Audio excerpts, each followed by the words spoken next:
voltál, s velem együtt köszönt, lásd az egész osztály. Boldog pedagógus napot kívánunk, Szentandrán pedagóga.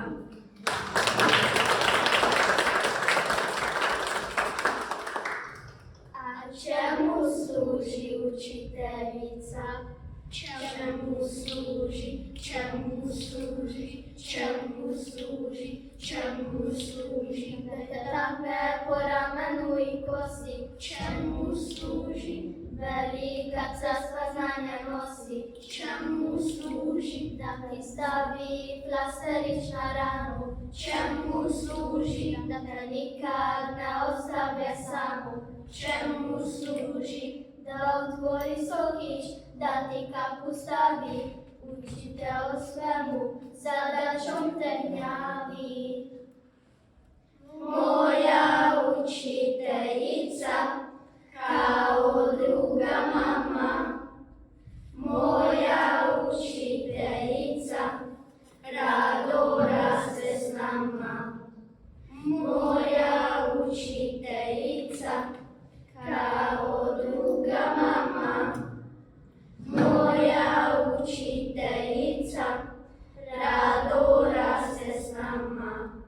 Da poljubi prstić koji voli, čemu služi? Da se super osjećam u školi, čemu služi? Da otjera strahove i treme, čemu služi? Da ima vremena za mene, čemu služi? Da pokaže svima putove nam nove, vjeruje u mene i u moje snove.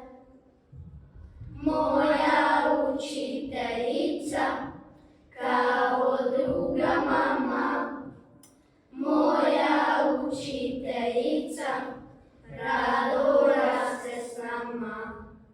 Moja učiteljica, kao druga mama, moja učiteljica, rado raste s nama.